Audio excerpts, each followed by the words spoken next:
Perkenalkan, nama saya Nimade Aryawati. Di video ini, saya akan menjelaskan mengenai edukasi pengendalian stres finansial dan penerapan interaksi sosial yang bijak saat pandemi COVID-19. Simak video ini ya. Yang pertama, pengendalian stres finansial. Stres keuangan pada umumnya terjadi karena ketidakcukupan keuangan untuk memenuhi berbagai kebutuhan diri ataupun seluruh anggota keluarga. Ketidakcukupan keuangan tersebut disebabkan masalah keuangan yang dihadapi keluarga atau individu karena salah dalam mengelola keuangannya. Sehingga, sebagai solusi bentuk pengendalian stres finansial, tentunya kita harus menerapkan adanya manajemen finansial atau manajemen keuangan dalam kehidupan kita sehari-hari. Di tengah kondisi pandemi COVID-19 ini, menjadi tantangan tersendiri karena berbagai kebijakan pemerintah yang mengharuskan kita untuk swakarantina itu akan mengakibatkan timbulnya keluhan terkait cash flow yang menjadi kacau. Itu merupakan bentuk dari stres finansial, sehingga penerapan manajemen finansial sebagai pengendalinya itu sangat baik diterapkan. Apakah hanya seseorang yang sudah menghasilkan uang atau pendapatan sendiri yang menerapkan manajemen finansial yang baik? Jawabannya adalah manajemen finansial atau pengelolaan keuangan yang baik haruslah dimiliki oleh seluruh manusia dari anak-anak hingga dewasa. Walaupun belum menghasilkan pendapatan sendiri, pengelolaan keuangan harus diterapkan sejak dini karena akan mempengaruhi masa depan, yang mana pendidikan melek keuangan pribadi sangat penting dalam membuat suatu keputusan keuangan guna peningkatan kesejahteraan yang akan berguna bagi kita sepanjang hidup kita ya. Sehingga seseorang yang sudah bekerja tentunya harus bisa mengelola keuangan yang baik dalam lingkup individunya, perusahaan atau tempat dia bekerja, dan keluarga. Apalagi seseorang yang sudah berumah tangga. Maka manajemen finansial dan pemahaman terkait itu menjadi peran utama atau keluargalah sebagai tempat yang dominan dalam mengajarkan atau mensosialisasikan pengelolaan keuangan yang baik kepada anak-anak mereka. Para remaja atau mereka yang beranjak dewasa, khususnya mahasiswa, tentunya sudah memahami penggunaan uang secara lebih kompleks, sehingga sangat rentan terhadap ketidakmampuan dalam mengontrol keuangannya. Tanpa disadari, mereka sering melakukan pengeluaran berlebih, dan itu merupakan dasar buruknya manajemen finansial pribadi mereka. Berikut ini adalah tips manajemen finansial yang berlaku untuk remaja hingga dewasa. Yang pertama adalah evaluasi sumber penghasilan masuk. Bagi Anda yang berpenghasilan bulanan tanpa ada pemotongan, tentu tidak akan repot, namun tidak menutup kemungkinan bahwa resiko semakin tinggi di tengah pandemi, dan apalagi Anda yang berpenghasilan bulanan menghadapi keadaan bahwa terdapat pemotongan penghasilan sekian persen dari biasanya, ini akan tentunya sangat repot. Apapun sumber penghasilan Anda, baik itu pedagang, karyawan, atau freelancer, dalam resiko penurunan pemasukan akan drastis dan terjadi kapanpun itu, apalagi di pandemi ini. Jadi, catat penghasilan yang Anda punya dan ubahlah pos pengeluaran Anda. Yang kedua, hindari menambah hutang. Dalam mengatasi selisih antara pendapatan dan pengeluaran, akan tentunya ditengahi dengan pilihan membuat utang dan utang baru yang lain. Karena kondisi penghasilan Anda yang mengalami ketidakpastian, jadi hindari dalam membuat utang, karena hutang tersebutlah yang akan menjadi beban keuangan di masa yang akan datang. Segera hindari atau tempatkan paling akhir dalam skala prioritas Anda. Yang ketiga, atur aset keuangan berdasarkan situasi dan kondisi Anda. Atur secara detail semua aset yang Anda miliki, seperti jumlah simpanan dan tabungan ataupun investasi yang pernah dilakukan. Dengan demikian, Anda akan bisa berpikiran bahwa mana aset yang justru bisa membuahkan penghasilan bagi Anda atau bisa dialokasikan untuk membantu sementara pengeluaran Anda. Hindari panic selling. Mungkin ketika Anda kehabisan uang dan yang terpikirkan adalah menjual aset dan investasi yang Anda miliki, jika Anda menjualnya sekarang saat pandemik, kemungkinan akan segera berakhir itu akan membuat kerugian karena mungkin harganya lebih rendah. Jika dengan menjualnya sebagai cara terakhir Anda untuk bertahan hidup, maka tidak ada jalan lain. Selalu memperhatikan kebijakan finansial pemerintah tertentu di tengah pandemik, seperti keringanan kredit, bantuan sosial, ataupun penundaan pajak, sehingga Anda bisa mempergunakan itu sebagai solusinya. Yang keempat, buat anggaran detail terkait kebutuhan atau bijak dalam berbelanja. Membuat skala kebutuhan Anda disertai anggaran yang dibutuhkan dengan mencatat secara detail serta membuat batas anggaran. Prioritaskan kebutuhan pokok dan sisil atau pangkas pos pengeluaran sebelumnya.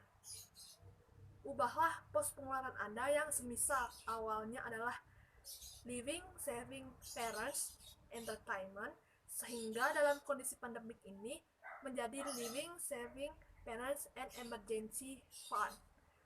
Misalkan, dana untuk kebutuhan pokok Anda anggarkan sebulan itu 1 juta rupiah, maka jangan melebihi dari 1 juta tersebut. Disiplin dan menjaga komitmen dalam mematuhinya, serta jangan begitu mudah dalam mengubah anggaran yang telah Anda buat. Yang kelima, berdamai dengan gengsi dan manfaatkan diskon. Di tengah kondisi pandemik yang membuat berbagai kesulitan ini, Anda harus menyingkirkan gengsi Anda, seperti keinginan untuk membeli barang yang sifatnya tersier atau hanya sebatas untuk tampil menarik dalam postingan Anda di sosial media. Anda bisa mendapatkan barang dengan harga yang lebih murah dengan membandingkannya. Jika Anda menggunakan e-commerce untuk mendapatkan barang tersebut, maka telitilah dalam proses menawar dengan kode promosinya, cashbacknya, ataupun promo gratis biaya pengiriman dengan selalu mempertimbangkan kembali anggaran keuangan yang sudah Anda buat sebelumnya. Yang keenam, persiapkan dana darurat. Di masa pandemik ini, berusahalah tetap menyingkirkan perilaku konsumtif dan pergunakan dana Anda untuk lebih banyak dalam menabung dan untuk dana darurat. Dana darurat yang dimaksud seperti dana untuk kesehatan dan untuk keluarga. Untuk Anda yang belum memiliki dana darurat, maka sisihkanlah sekitar 10% penghasilan Anda untuk dana darurat sebagai bentuk berjaga-jaga dalam kondisi yang sulit. Yang ketujuh, kreatif mencari sumber penghasilan tambahan. Selama work from home, Anda bisa mencari waktu luang untuk mengasah kemampuan Anda yang Anda miliki atau kemampuan baru yang Anda miliki, yang menjadikannya sebagai sumber penghasilan tambahan. Manfaatkan media online untuk menjalankan kemampuan Anda tersebut. Misalnya, Anda bisa menjual makanan cepat saji, frozen food, atau menjual barang lainnya secara online melalui sosial media. Adanya peluang bisnis yang muncul di masa pandemik itu sebenarnya cukup menguntungkan bila kita bisa lakukan dengan benar. Jangan lupa berpikir positif, karena masa pandemi ini pasti akan segera berlalu. Selanjutnya, ada tips manajemen finansial yang sangat mudah kita terapkan, khususnya untuk mahasiswa. Yang pertama, Anda harus mengetahui tujuan keuangan dan beri target waktu. Anda harus mengetahui tujuan keuangan saat kuliah, uang yang Anda miliki digunakan untuk apa, dan dalam penggunaannya hanya cukup sebulan atau lebih, itu semuanya harus dipikirkan. Jika Anda punya keinginan ke depannya untuk mempunyai sesuatu, misalnya laptop atau gadget baru, sehingga Anda akan memikirkan berapa besar dari uang yang dimiliki untuk ditabung guna membelinya itu juga termasuk ke dalam tujuan keuangan. Jangan lupa beri target waktu dalam mencapainya. Misalnya, Anda menargetkan untuk menabung selama 5 bulan, maka disiplinlah untuk menabung untuk tujuan yang Anda telah putuskan tanpa mengubahnya. Yang kedua, buatlah anggaran keuangan. Catatlah pengeluaran tetap seperti makanan, transportasi, dan kebutuhan kuliah selama tiap bulannya. Berpikirlah untuk memperkecil pengeluaran dengan mempertimbangkan skala prioritas dan hindari gengsi atau gaya hidup yang berlebih. Yang ketiga, membuat catatan keuangan. Catatan keuangan di sini berisi tentang pengeluaran sehari-hari. Apa saja itu dan berapa jumlah uang yang dikeluarkan. Jadi nanti Anda bisa mereviewnya tiap akhir bulan dengan melihat bagian pengeluaran yang mana yang bisa Anda hemat. Misalnya, makanan bisa berhemat dengan cara membuat sendiri tanpa membeli dari restoran atau tempat makan lainnya sesuai budget yang dimiliki, menghemat penggunaan kuota internet per hari untuk keperluan kuliah tanpa penggunaannya untuk bermain-main, dan penghematan lainnya yang Anda bisa lakukan. Selanjutnya, yang keempat, memilih jenis tabungan yang sesuai. Dalam hal ini, Anda bisa memilih jenis tabungan yang sesuai dengan tujuan keuangan Anda. Misalnya, Anda dapat membuka rekening di bank dengan bank yang Anda pilih sesuai kriteria atau lembaga keuangan lain selain bank yang Anda sudah ketahui bagaimana sistemnya, atau Anda ingin melakukan investasi, tetapi sepertinya untuk investasi Anda belum bisa melakukannya. Tapi jika ingin mengetahuinya, gali kembali informasi tentang investasi tersebut. Yang kelima, tetap disiplin untuk menabung atau berinvestasi. Setelah Anda mengetahui dan memilih jenis tabungan yang sesuai dengan tujuan keuangan Anda, maka disiplinlah dalam menyisihkan uang Anda yang untuk ditabung ataupun diinvestasikan.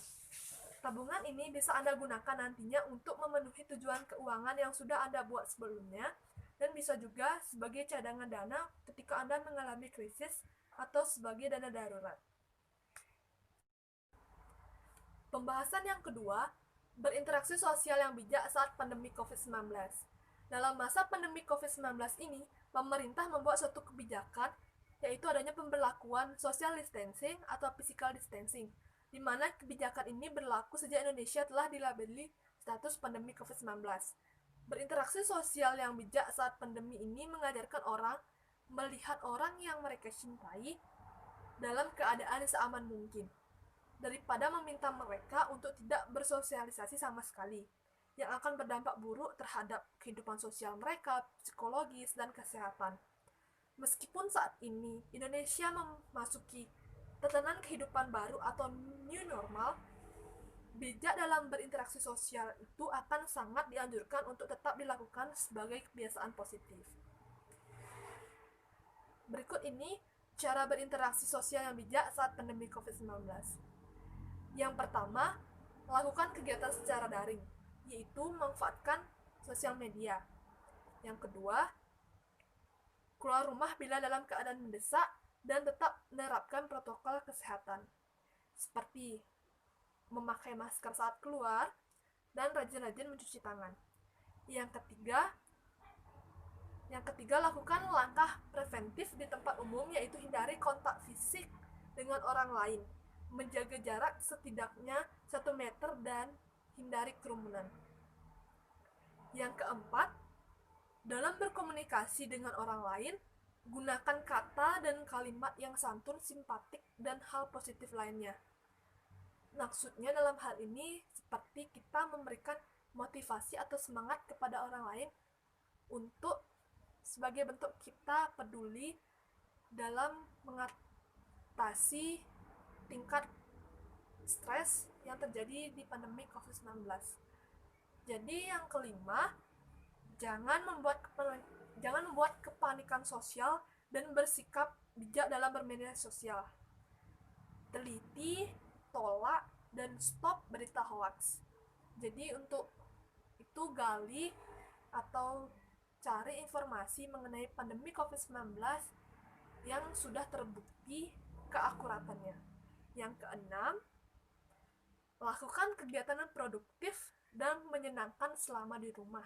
Ini akan membantu kesehatan mental kita. Yang ketujuh, jika melakukan perjalanan, pastikan dalam kondisi sehat dan kurangi menyentuh fasilitas atau peralatan bersama. Yang kedelapan, menerapkan peraturan pencegahan COVID-19 yang diberlakukan di berbagai tempat atau daerah. Misalnya ada peraturan yang berlaku di supermarket atau di setiap desa, itu harus kita jalankan.